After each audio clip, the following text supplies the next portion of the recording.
I still remember the first time I heard the joke. It was supposed to be harmless. Something friends say when they've had just enough beer to forget their filters. But the way they laughed, the way they glanced at me afterward, the way Daniel stayed quiet, it all felt wrong. One of his friends lifted a cup and said, "Don't mess up, Anna. Daniel's got a backup fiancé if things go south." Everyone howled. I forced a smile, but something inside me tightened, like a tiny crack forming in a window. A small sound you barely notice until the whole pane shatters. Before we continue, please subscribe to the channel and tell us where you are listening. Your support means everything. Daniel and I had gotten engaged only a month before that. We dated for 2 years. Long enough for me to know the way he liked his coffee and the way he hummed when he was nervous. He was gentle, thoughtful, warm.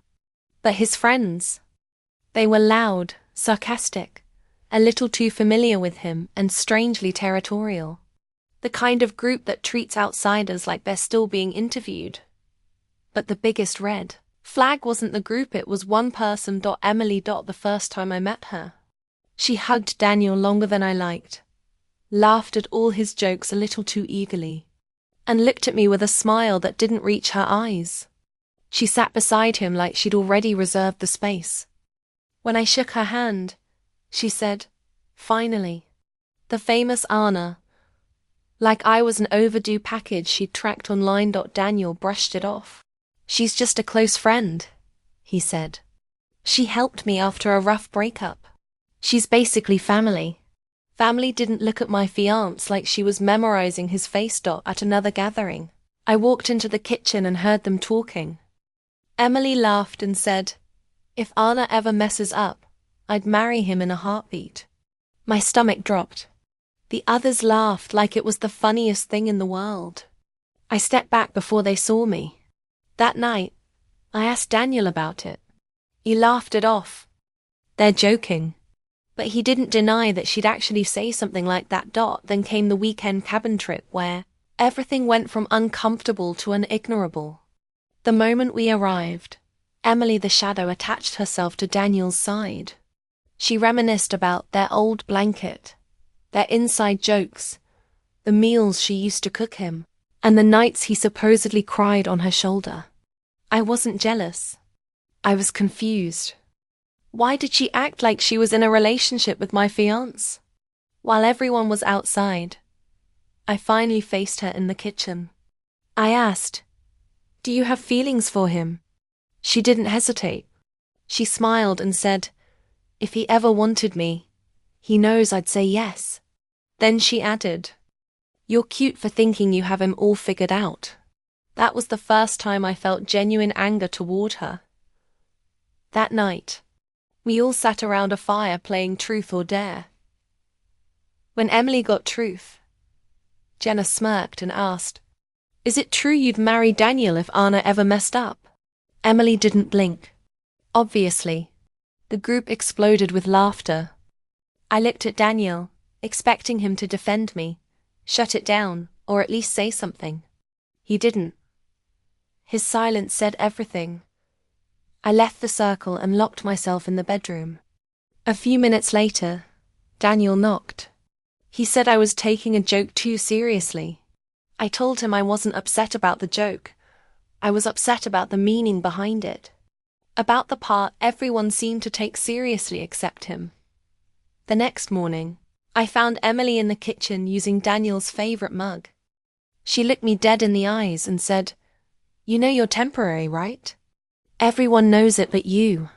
My throat tightened. "What did you just say?" She leaned in. "There's the fiancé he loves, and the backup he trusts." Her voice was so calm, so sure. Something inside me broke. Not in a dramatic way, more like a quiet, steady realization. I went to the bedroom and packed my bag. I wasn't choosing to leave Daniel. I was choosing to leave the chaos he refused to control. When he saw me packing, he panicked. "What are you doing?" he asked. "Going home," I said. "Unless you're ready to choose now." He froze. That was enough for me. I drove home in silence, turned off my phone, and sat on the living room floor trying to understand how we got here. Then someone knocked. It wasn't Daniel, it was Jenna. Her hair was messy, her voice soft. "I owe you an apology," she said. She sat on the floor like we were teenagers hiding from trouble. She told me everything: how Emily was in love with Daniel, how he'd always tried to avoid hurting her, how they warned him many times, how he never listened.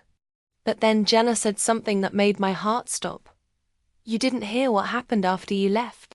Emily had told Daniel I wasn't right for him, that he'd be happier with her, that I wasn't made for his world. Daniel snapped. He finally told her, "Stop talking about Anna." Emily insisted, "But you love me too." And Daniel said, "Not the way you think." Emily had a meltdown, screaming, crying, accusing him of using her, telling him she'd wasted years waiting.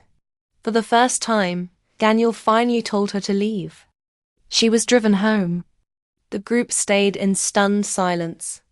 A few hours later, Daniel came to my door. His voice was small. He admitted he avoided confrontation because Emily was fragile, because he felt guilty, because he didn't want to be the one to break her. I told him clearly, "I need to feel like your fiancé, not someone waiting on standby behind your friendships." He said he'd already blocked her everywhere. That was the first time I saw genuine fear on his face. Fear of losing me. The next few weeks weren't magical. They were messy, uncomfortable, and full of honesty we'd avoided. But we rebuilt. Slowly. His friends apologized one by one. Mark stopped making jokes. Jenna supported me harder than ever. Emily, however, doubled down. She emailed Daniel's mother claiming I manipulated him. His mother politely shut her down. Eventually we moved on. Not completely healed, but healing. 6 months later, we got married.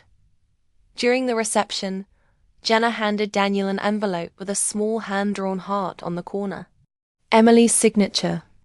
Inside, one sentence: "Backup fiancés never disappear. They wait." Daniel didn't hesitate. He threw the note into the fire pit outside the venue. "She doesn't get to live in our marriage," he said. "I choose you." And for the first time, I believed him fully. 3 months later, Jenna sent me a photo that made my skin crawl. Emily posing in a white dress next to a male mannequin, wearing Daniel's favorite cologne. Her caption, "Manifesting." But instead of fear, I felt clarity. Emily was never the threat. Daniel's inability to set boundaries was. Once he learned to choose us without guilt, excuses, or emotional loopholes, she lost all her power. She wasn't a backup fiancé. She was a story he should have ended long before I came along. And now, she was nothing but a ghost of who he used to be. We moved forward. Stronger, steadier, clearer. Together.